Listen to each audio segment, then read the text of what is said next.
Hello मेरे प्यारे बच्चों, कैसे हो आप सभी को मेरी साफ साफ आवाज आ रही होगी। आशा करता हूं सभी अच्छे होंगे। मेरे प्यारे बच्चों, रेलवे ने भर्तियों को लेकर एक प्रेस रिलीज जारी करा है जिसके अंदर वैकेंसीज का पूरा डाटा दिया गया है। और जो ये प्रेस रिलीज है वो पीआईबी, जो प्रेस रिलीज होता है पीआईबी पे, वहां पर ये प्रेस रिलीज है। इसमें सारी जो चीजें जो अभी हम वीडियो में जो पूरी बातें करेंगे 2025 की वैकेंसीज को लेकर करेंगे, ग्रुप डी जो अभी अगला आने वाला है उसकी बात करेंगे, क्या क्या यहां से आपको पता लगने वाला है 2026 की वैकेंसीज का चर्चा, साथ ही साथ आईआरएफ ने जो 75,000 प्लस वैकेंसीज आनी चाहिए उसके बारे में कहा है। और साथ में एक जो बड़ी बात यहां पर निकल कर आ रही है और जो हमेशा हम भी कहते थे और बहुत सोचने वाली बात है, आपने अक्सर देखा होगा कुछ वैकेंसीज ऐसी थी पहले भी जो रेलवे ने कम निकाली थी पर आगे जाकर बढ़ा दी गई थी।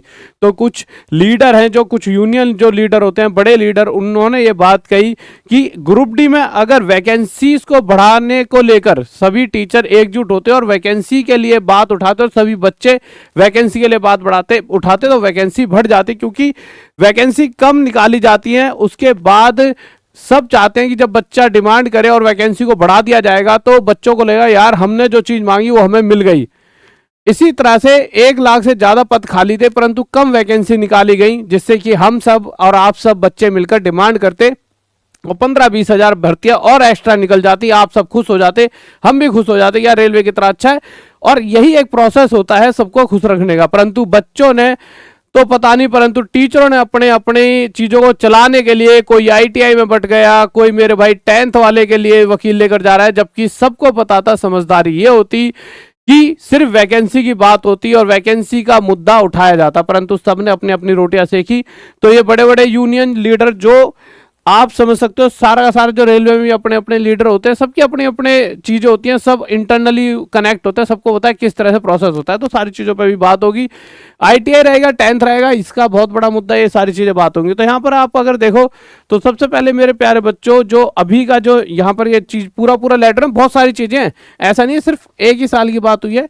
यहाँ पर बात हो रही है वर्ष 2024 और 2025 में इतने रिक्तियों के लिए भर्ती प्रक्रिया जारी। रेलवे ने पिछले 11 वर्षों में 5.08 लाख नौकरियां प्रदान की। ये 1,20,000 वैकेंसी की यहाँ पे बात हुई है, ये 2024-25 की बात हुई है। 11 वर्षों में इतने लाख नौकरियां प्रदान की। रेल मंत्री श्री अश्विनी वैष्णव, रेलवे ने बिना, अब देखिए यहाँ पर एक धरती का इतना बड़ा सत्य बोला गया है, आप समझ रहे होंगे, सत्य है, सबसे बड़ा सत्य आप यहाँ पर देखने को मिलेगा। रेलवे ने बिना पेपर लीक, ये प्रेस रिलीज है तो प्रेस रिलीज में भैया ऐसे ही बताना पड़ता है, पर इतना बड़ा सत्य आप देखिए, रेलवे ने बिना पेपर लीक, बिना किसी कदाचार और परीक्षा की निश्चितता के साथ 59678 पदों के लिए प्रथम एकल चरण कंप्यूटर आधारित परीक्षा संपन्न की। तो आज इस साल का तो सबसे बड़ा सच यहां पर लिख दिया गया है। अब आप समझने वाले समझ गए होंगे। चल रही भर्ती में technician, junior engineer, paramedical staff, RPF, SI और एएलपी जैसे सुरक्षा श्रेणियों में 23,000 अभ्यर्थी शामिल हैं। फिर यहाँ पे पूरी नॉर्मल वही बातें हुई हैं। फिर वैकेंसीज के बारे में बताया कि भाई कब कब कितनी कितनी वैकेंसी निकली है, कि मेरे भाई 2025 जूनियर इंजीनियर इसकी निकली थी 6/2025, छठे महीने 2025, 7वें महीने 2025 को एनटीपीसी के इतने पद निकाले गए। इस तरह से बातें हो रही हैं। तीसरे महीने 2025 में पैरामेडिकल की इतनी भर्तियां, चौथे महीने 2025 में अनुभाग नियंत्रक की इतनी भर्तियां, 5वें महीने 2025 में जूनियर इंजीनियर डिपो सामग्री की इतनी भर्तियां, छठे महीने 2025 में ये, 7वें महीने 2025 में ये भर्तियां निकाली गई। फिर पहले महीने 2025 में साइकिलों को पायलट की इतनी निकाली गई थी, दूसरे महीने 2025 में इतनी, तीसरे महीने में इतनी। इस तरह से सारा का सारा डाटा इन्होंने अपनी तरफ से दिया है। ठीक है, अब आगे चलते हैं। जो सबसे मेन चीज है कि भाई इसमें साफ साफ यही बता रखा है कितने कि इतनी वैकेंसीज के लिए, देखो यही बता रखा है एएलपी के पद के लिए द्वितीय चरण सीवीटी इतने पदों के लिए इतनी है। ठीक है, इस तरह से पूरा वो जो डाटा है वो देते हैं अपने हिसाब से, उन्होंने दे रखा है। बट इसमें जो मुझे सबसे एक चीज जो आपको दिखानी है, देखिए आपको याद होगा एएलपी के पद के लिए प्रथम चरण सीवीटी इतनी रिक्तियां निकली थी और टेक्नीशियन पद के लिए सीवीटी इतनी रिक्तियां, एक्चुअल में इतनी थी नहीं, कुछ एक बार किसी में 5,000 किसी में 9,000 कुछ ऐसे वैकेंसी निकली थी, मोटा जो डाटा मुझे याद है। फिर ये बढ़कर इतनी हो गई थी। अब आप एक बार बताइए, ये वैकेंसीज जब बढ़ानी ही थी तो कम क्यों निकाली? देखिए होता क्या है, आपको मतलब एक कम वैकेंसी निकाली, आपके अंदर एक थोड़ा सा गुस्सा होगा। अगर आपको जब भी, अगर वो 14,000 डायरेक्ट 18,000 निकाल देते तो भी कम लगती। अब 5-6 हजार वैकेंसीज आपको कम लगी तो आपने थोड़ी डिमांड करी, और जैसे 18,000 हुई तो आपको क्या हुई, खुशी हुई कि यार 18,000 वैकेंसी होगी, और सबको प्रसन्नता हुई, और टीचरों को भी लगा यार चलो वैकेंसी बढ़ गई, बच्चों को भी लगा। ये माइंड का गेम होता है। यही वो ग्रुप डी के साथ चाहते थे कि यार 32,000 निकालेंगे। उन्हें पता था उनके पास 60,000 तक निकालने की क्षमता थी रेलवे ग्रुप डी में, और वो 60,000 भर्तियां निकाल भी देते, पर उन्हें पता है 60,000 निकालेंगे तो बच्चे 80,000 की डिमांड करें, टीचर भी। परंतु यहां खेल अलग ही हो गया। 32,000 वैकेंसी निकली, उन्हें लगता था कि बच्चे डिमांड करेंगे तो 50,000 तक हम वैकेंसी दे पाएंगे, इसी तरह कुछ सोचा होगा, शायद 60,000 भी दे पाए। पर यहां पे बच्चों और टीचरों की डिमांड ही अलग होगी। और जबकि सबसे पहली वीडियो मेरी आई थी पूरे यूट्यूब पर कि ये डिमांड गलत जा रही है, और मेरे से भी टीचरों ने कहा था यार आईटीआई के लिए या आईटीआई के खिलाफ कुछ ऐसी वीडियोस, मतलब कुछ टीचर जो आईटीआई के खिलाफ थे उन्होंने बात करी, कुछ आईटीआई के साथ थे उन्होंने भी करी। मैंने कहा कि सर मुद्दा क्या है ना, इस वाले पचड़े में बच्चा पिसेगा। आप क्या है, आप कुछ भी होगा हम सब वीडियो बना लेंगे, बच्चा बहुत बुरी तरह से पिस जाएगा। मैंने फिर पहली वीडियो ऐसी डाली थी जिसमें साफ कहा था ये चीज बहुत गलत कर लिया बच्चों आप सबने केस करके, क्योंकि केस बहुत लंबे चलते हैं। ये लगता ही आपको 2 दिन में खत्म हो जाते हैं, जैसे हर कोई वीडियो में बता रहा था कल ही फैसला आ जाएगा।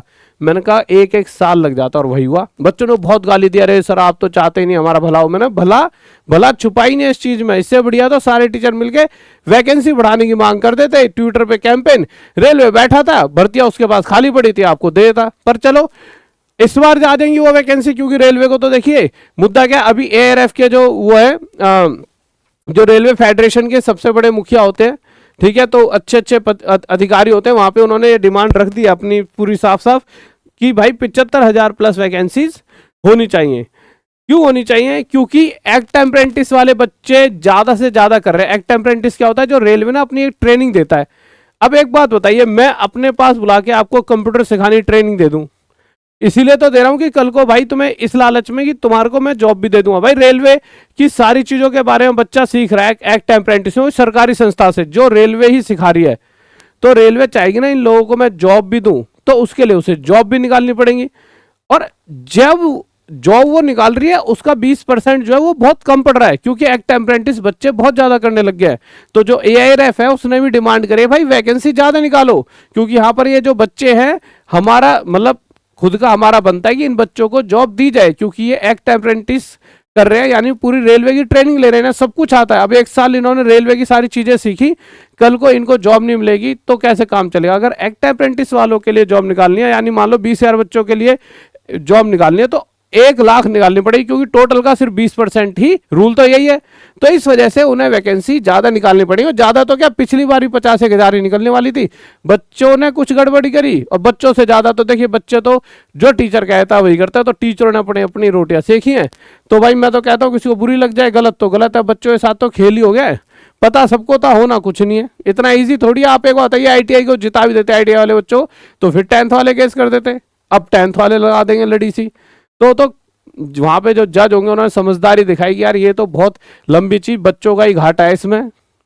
वहां पे वकीलों का कुछ घाटा नहीं होता, बच्चों का ही घाटा होता है, ठीक है। तो बच्चों का घाटा है, तो बच्चों ने अपना उन्होंने कहा यार चलो इस पे निर्णय देते हैं। तो आपका फायदा हुआ, आपको ये लगे कि यार कि हमारे खिलाफ, आईटीआई के खिलाफ नहीं है, आपके फायदे के लिए हुआ जो है, ठीक है। अच्छा, बहुत सारे बच्चे कह रहे हैं सर जी ग्रुप डी में इस बार आईटीआई आएगा, क्या आएगा? मेरे भाई देखिए, अच्छा एक चीज और, अभी जो ये पूरी इसमें साफ साफ कहा है कि ग्रुप डी की जो दिसंबर वाली भर्तियां आपको अब जल्द देखने को मिलेंगी। दिसंबर वाली इन द सेंस जो अभी आने वाले हैं। देखो आपको बताया कि ना, साफ कहा था कि अक्टूबर से लेकर दिसंबर तक रेलवे ग्रुप डी की जो अगली आने वाली भर्तियां हैं वो आपको देखने को मिलेंगी। परंतु हुआ क्या कि ये जो उनको नहीं पता था इतना लंबा कोर्ट केस खिंच जाएगा, जिस वजह से चीजें लंबी खिंच गई। तो शायद दिसंबर के अंत तक या जनवरी के शुरुआत में, और ये वीडियो का पार्ट मेरा अपना रख लेना और सभी को बांट देना, जनवरी के शुरुआत में या दिसंबर के एंड में आपको रेलवे ग्रुप डी देखने को मिलने वाला है। जो यहाँ पे चर्चा चल रही है, जो इंटरनल लोगों से डाटा मंगाया जा रहा है कि भाई कितने पद ग्रुप डी के खाली हैं, ये इंटरनली चीजें चलने लग गई हैं। सभी से हर एक जोन के डाटा मंगा लिया गया है, भाई कितने कितने पद खाली हैं जल्दी बताओ। अब ऐसा होता तभी है जब वहां पर, भाई मैं अगर कहूँ कि भाई तेरे पास कितने लोगों की जरूरत है बता, वो कहते 2, तो मुझे 2 रखने पड़ेंगे। तो ये प्रोसेस ही होता है पूरा, तो जल्दी आपको बड़ी चीज देखने मिलेगी। अब आईटीआई या नॉन आईटीआई, तो देखिए आपको अभी 2000 ये वाली वैकेंसी जो हाल फिलहाल में आपकी निकली है, तो यहाँ पे 2/1/2025 वाला नोटिस आया था इस वैकेंसी का, जिसमें साफ क्या कहा गया था, minimum education qualification recruitment for open market in level 1 of the pay matrix. क्या कहा था, क्या रहेगा, has been decided by the board that minimum education qualification for all future open market recruitment in level 1 यानी group D will be 10th पास और ITI और equivalent और national apprentice. यानी कि अब कोई भी बच्चा, यानी जिसने 10th कर रखी है भाई, उसने आईटीआई करी ना करी, कर लिया तो भी भर देगा, नहीं करिए तो भी भर देगा, वो फॉर्म भर सकता है। अब ये कहा जा चुका है रेलवे के द्वारा, और मुझे नहीं लगता अब रेलवे इसमें कोई छाड़खाड़ नहीं करने वाला है। अब मुद्दा क्या है कि अब वैकेंसी आने वाली है, तो भैया चाहे तुम अभी की तैयारी के लिए पढ़ लो, चाहे आगे वाली के लिए, जिनसे पढ़ना था पढ़ लिया, उनसे पढ़कर जिसने पेपर देना था तुमने दे भी लिया, और तुम्हारा कुछ निकल के नहीं आया। हाँ, 1 साल में थोड़ा मार्केट से गायब क्या हुआ, तो यहाँ पे बच्चों के सिलेक्शन होने बंद हो गए। जो बच्चे मुझे पता था सिलेक्शन ले सकते हैं पक्का, मेरे साथ दिक्कत हुई थी इंटरनली, मतलब बहुत सारी बीमारियां लगी थी। अब भाई शरीर है किसी का, कभी भी, हमने तो हमेशा अच्छा ही खाया है, शायद हो सकता है रूटीन पढ़ा के रात के 3-4 बजे सोते थे, उस चक्कर में खराब हुआ हो, रात में मतलब रात में पढ़ाने चक्कर में, बाहर रहने चक्कर में, घर से कुछ भी गंदा संदा खाने चक्कर में, जो भी हुआ हो, बट शरीर में कुछ जैसे फैटी लीवर, यहाँ पे हार्ट के पास, यहाँ पे कोलेस्ट्रोल, तो उन्होंने रेस्ट के लिए कहा। बट अब वापस आ गए मार्केट में, टॉप तक ऐप पर चुपचाप चले जाना, ठीक है, और वहाँ पे T100 कोड यूज कर लेना, कोई सा भी क्रैश कोर्स मैथ का बाप चुपचाप पढ़ लो, मैथ का पढ़ लो, रीजनिंग का पढ़ लो, या कॉम्बो ले लो, या पूरा बैच ले लो, अपनी पढ़ाई करो। कोई ऐसे प्राइस नहीं है कहने के लिए बैच है कि भाई कोर्स ले लो। ऐसा है कि एक दिन कहीं बस से घूम आए, इतना सा बहुत कम कर रखा है, इसलिए ही कर रखा है कि हर बच्चा पढ़ पाए। नहीं तो आपको याद होगा आज से 8-6-7 साल पहले जब लोग 99 रुपए में देते थे, 2500 रुपए में मैं बहुत सारे बच्चे जुड़ते थे। फिर मुझे लगा यार बहुत सारे ऐसे बच्चे हैं जो मेरे बैच तक पहुंच नहीं पाते क्योंकि प्राइस ज्यादा है। मैंने कहा यार कि अच्छी चीज तो बना दी पर हर किसी के पास जाए, क्योंकि भगवान ने जितना देना था वो बच्चों की मोहब्बत आ गई, और खाना पीना खाने लायक तो भैया ज्यादा पैसा भी आ जाता है, ज्यादा खाओगे तो फिर शरीर खराब है, तो भैया इतना ही बहुत है। तो हमने अभी बहुत मिनिमम प्राइस में कि आप सबका सिलेक्शन हो जाए, तो आप अपनी तैयारी करें, सिलेक्शन लें, और बताओ क्या चाहिए उन बैचेस में, वो सारी चीज प्रोवाइड कराएंगे, अपनी तैयारी करो, ठीक है। जय हिंद, जय भारत, लव यू सभी को।